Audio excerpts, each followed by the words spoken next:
stand with me as he read today's scriptures?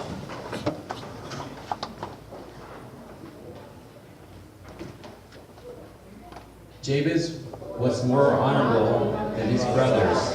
His mother had named him Jabez, saying, I gave birth to him in pain. Jabez cried out to the God of Israel, Oh, that you would bless me and enlarge my territory. Let your hand be with me and keep me from harm, so that I will be free from pain. And God granted his request. You may be seated.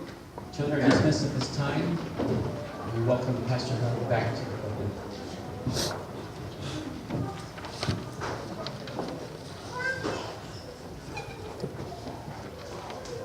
I'm glad to be welcomed back. It's good to be here. And everyone is always saying, how's the trip? Well, a 15-hour trip is not good. But I was thankful that God knew what a trial it would be for an old man to be coming back this long distance. And along the way, God had posted his servants to take care of my problems.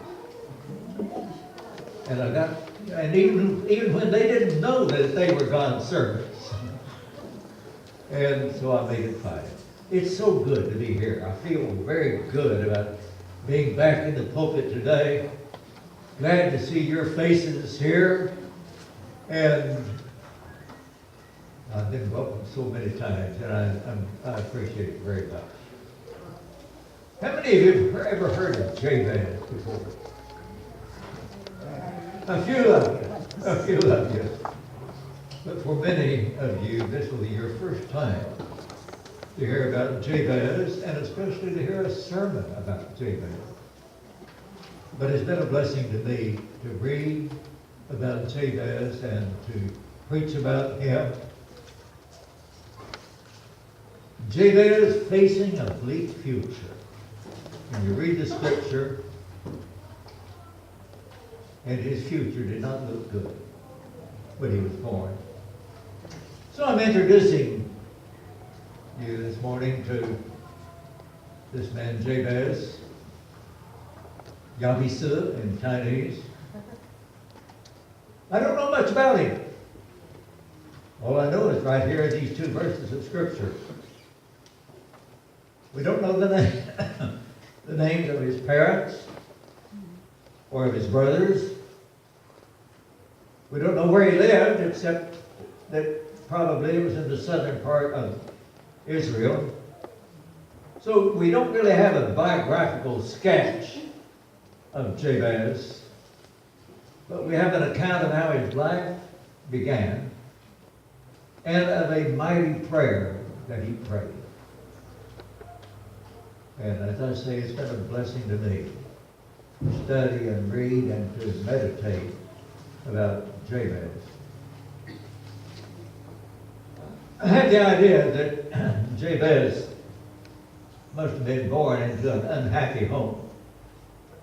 When his mother gave birth to him, she said, I gave birth to him with great sorrow. I don't know what mothers usually say when they first give birth to a child. I've never given birth myself. But my wife gave birth to 4 children. And that was back in the days when the husband could not be in the same room with the mother. But I don't think she ever said that, you know, he's going to give me a lot of trouble. This woman, we don't know her name, the mother of Jabez, I think that she began to cry, and that's when she gave him his name, Jabez, the son of sorrow. Names had a meaning in those days, and that's important. And it means the son of sorrow, or he will bring pain. Can you imagine growing up with a name like that? At school, hey, sorrowful, son of sorrow. Oh, it's not a good thing to have a name like that, is it? We don't know what the trouble was in the home. Where was Jabez's father? He may have been off working. Maybe they were having a hard time financially. All we know is that she gave her son this name, and the name must have had an impact on Jabez's life. Didn't mean that she didn't love him, but it was obviously a difficult time for her. We have 3 sons, and I don't remember my other daughter, I need to say. We have 3 sons, and I don't think my wife ever said anything like this about any of our sons. I remember that she would always say something like, "Isn't he a beautiful baby, you know?" And she named him Jabez. You know, that's a good name not to give your child. The only other name that I can think of in the Bible that is about as bad as that is the name of Eli's grandson. He was named Ichabod. You know what Ichabod means? The glory has departed. That's not a good name either. So if you're going to give birth to a son, don't name him Jabez or Ichabod. And it's best to avoid Judas also.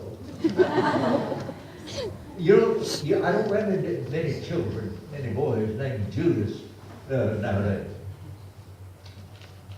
So, at the very beginning of this passage, it says that Jabez was more honorable than his brother. I'm not sure what that means. I do believe that it means as a young boy, Jabez understood that his family had some trouble. Maybe financial trouble, I don't know what the problem was. And he began to realize what his name meant too. And he began early in his life to try to make a difference in that family as he grew up through his early years and then his teen years. He wanted something better in life. He wanted to help make a difference in the home. And I think that this word honorable here means that he was a young man of good character. Character is a very important thing to say that someone is of good character. And you know, where are they going to learn character? It's in the home, very likely. That's where it needs to be. And if a person is of good character, you would say, well, he's honest, he's dependable. He fulfills his role in the home and in society. He is a hard worker, dependable. Many things you could say about someone who is of a good character. And Jabez looked at the difficult, bleak future that was before him. And he took some responsibility for changing the situation. I don't know all that went on in his mind.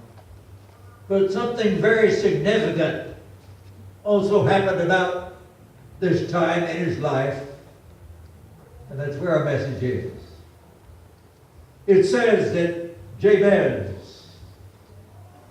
turned to God and prayed. He called on the name of Jehovah, the God of Israel, and he prayed. I think it's possible that he was in his late teens, 18, 19, maybe 20, 21. A young man, but he began to pray. He had discovered God. He had realized that there is a God in heaven. And he began to pray. He felt the need for prayer. And it's very important that he turned to Jehovah, the God of Israel. Now there were other gods, other religions around. The gods, the false gods of the nations that neighbored with Israel. And he could have turned to those false gods. Some Israelites did. But no, he turned to Jehovah and he began to pray. This was a new experience for him. He felt a need for God. And he came to God, and on his knees before God, he began to pray. Have you discovered God for yourself? Have you found God and begun to pray and to have a relationship with God? You need to know who God is, and that there is one God of all the earth. And you need to come to Him and to pray and to call upon God. Some of you are at that stage in your life. There are problems in your life, perhaps. You're experiencing difficulties in your life. Pray. The future may look bleak to you too. The future may not look very bright. But come to the Lord and pray and ask Him for His help. Now, I wish that young people today would do just exactly what Jabez did. I think of my home country where I've been for the last 6 weeks. And oh, how I wish that the young people in America would turn to God like Jabez did. And I could wish also that young people in Taiwan likewise would turn to God, the one true God. And I think of all the countries of Asia, countries that I've been in, and many of you have traveled to also. And I wish that they would turn to the God of Israel, yes, to the God of all mankind, to Jehovah God, and look to God. What we're seeing in America and in Taiwan and in all the countries of Asia, in fact, all of the countries around the world, it's a global thing, is a breakdown in moral law. And it grieves me as I see what's happening in my home country. But you know what's happening in Taiwan too, don't you? And that there is a virtual breakdown in moral law and in the thing that we call character, dependable, honest, trustworthy. It's happening not just here, but around the world, in Europe, and in all the countries on the face of the earth.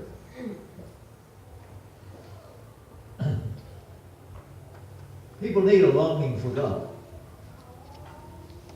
They need to face up to what is ahead of them. And they need to turn to God.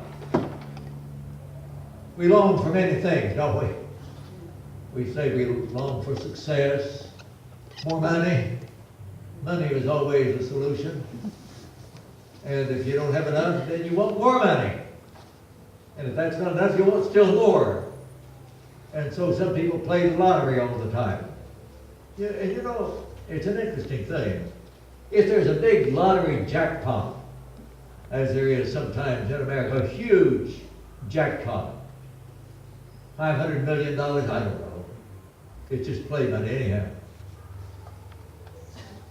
How many people rush out to buy 100 tickets, 1,000 tickets, because they think this gives me a greater chance of winning that jackpot, and it will solve all of my problems. And after all, I have as good a chance as anyone. That's exactly right. 0. The people everywhere, they buy lottery tickets, and you know, I'd like to win a lottery jackpot too. But I'll be the first person in history to win a lottery jackpot who hasn't bought a ticket. You know, I don't think that's possible. But I'm not going to buy one to see.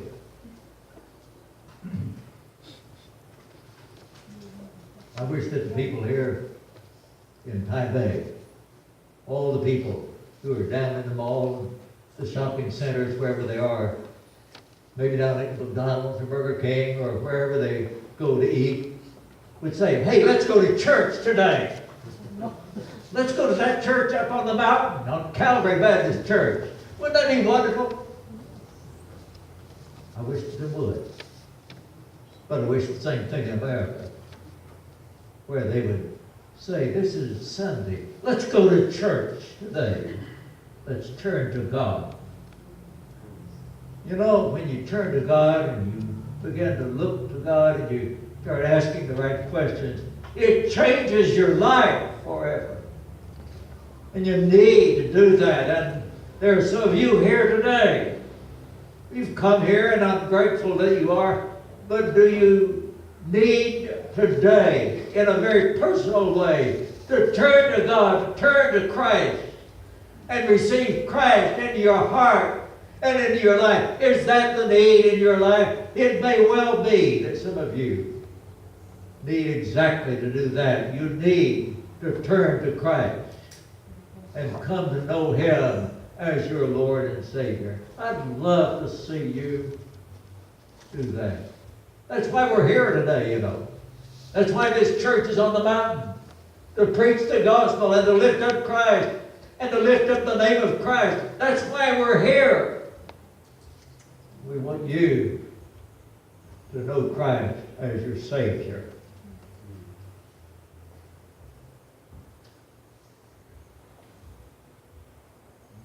Seek God, look for God, turn to Him. I think of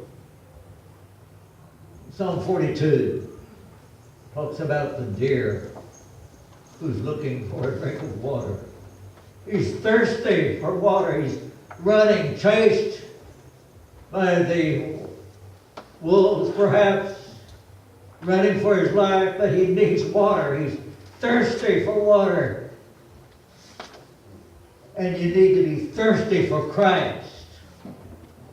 And as you run through the world and you face all of the enemies in the world, you need to turn to Christ. As the deer pants for the water brook, so my soul pants after thee. You know, what a difference it makes.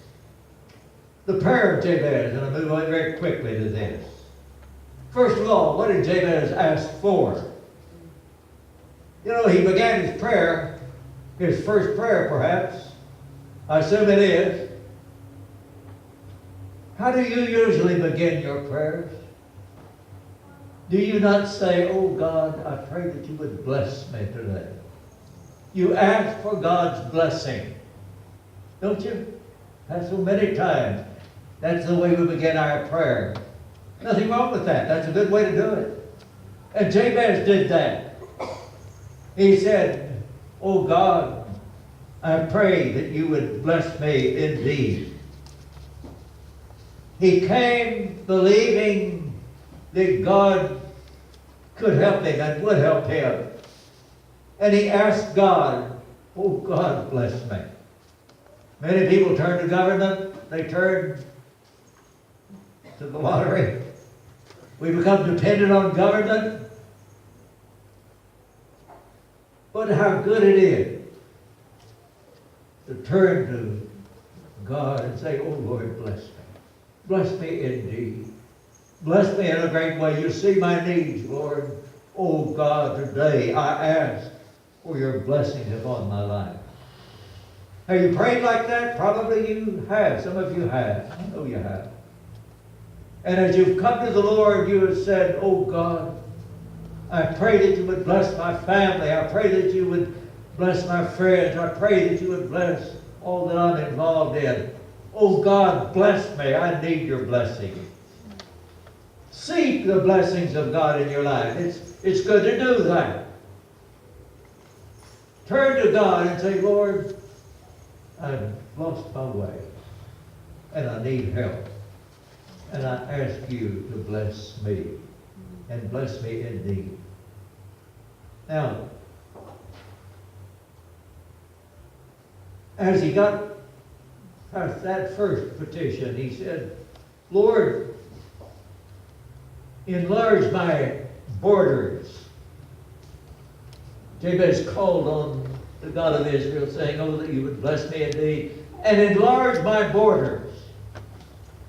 Now, we may not know exactly what that means. And it could have been a prayer for more pasture land for his sheep. He probably had some sheep. Most of the citizens of Israel did.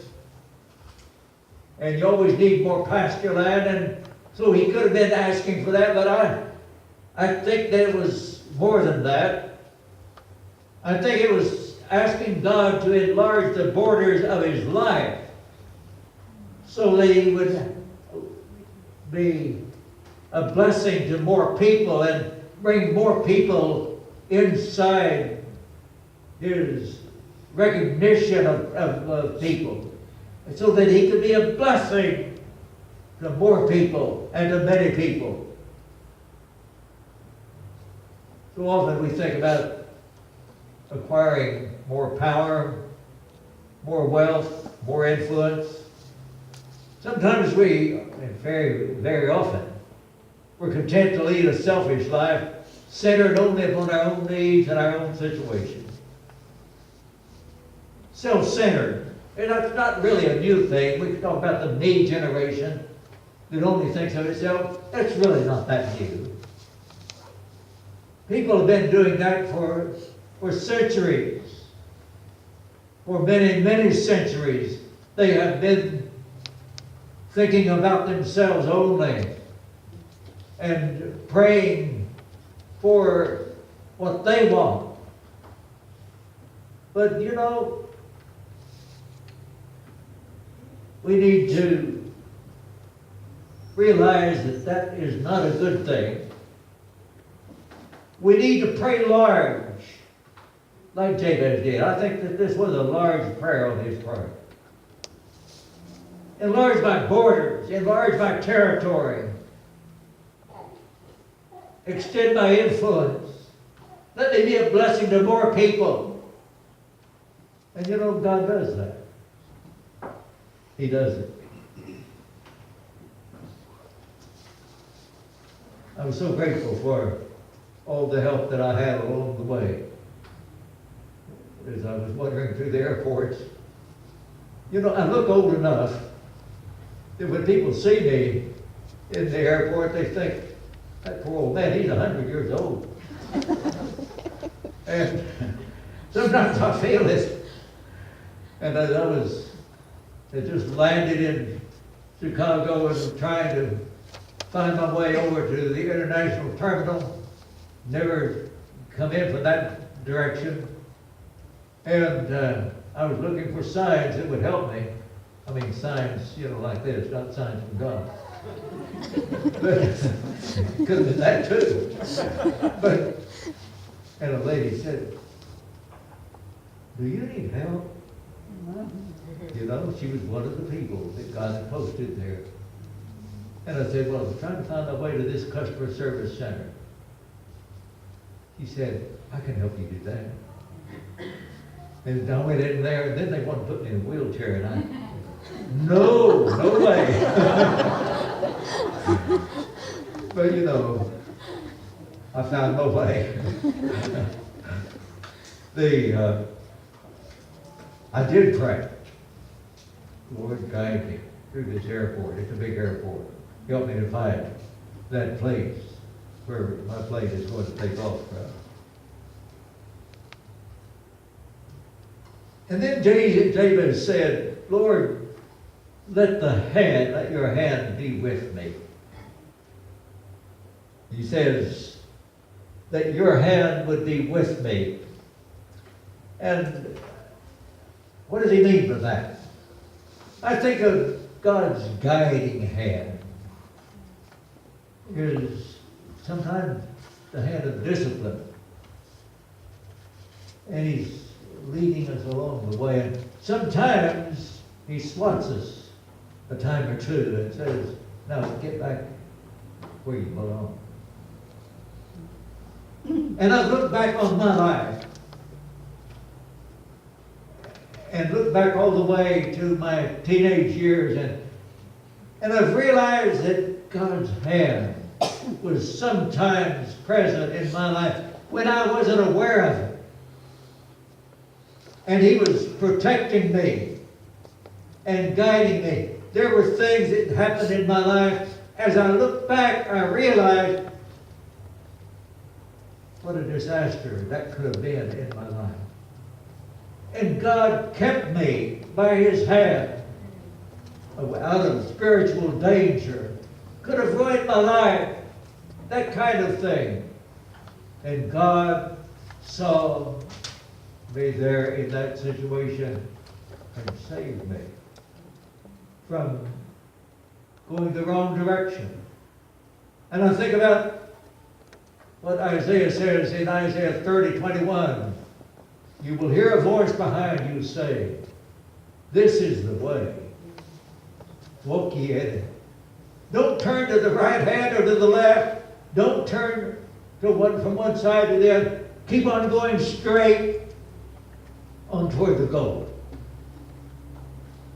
You'll hear a voice behind it. That's God's voice. And he's directing you. His hand is on your life. Oh, I'm so thankful for those many times. As I look back, I can say I wasn't aware of it at the time. But God protecting his servant. And then, sometimes we need discipline, don't we? We've done things that were wrong, and God has to discipline us and to take charge of our lives and to rescue us from grievous error. Discipline is good. Children need discipline, by the way. And sometimes it seems that parents have forgotten that. Jabez then requested of God that he would keep him from evil, that your hand would be with me, and that you would keep me from evil, that it may not grieve me. Now that word evil may mean several things, but you remember in the Lord's Prayer, lead us not into temptation, but deliver us from evil. Yes. And it's quite right to pray and say, Lord, keep me from going in the direction of evil. Protect me from evil. Deliver me. You would keep me from evil, that it may not cause pain in my life. We live in an evil world. I don't care where you live, whether it's in Taiwan or Singapore or in America or in Malaysia, Australia, any of all those places. You think there's bound to be some place that's just the perfect place to live. No. Evil is present everywhere. And Lord, protect me from evil and keep me away from evil. Deliver me from evil.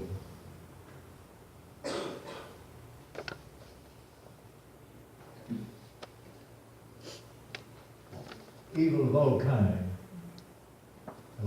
surrounds us every day.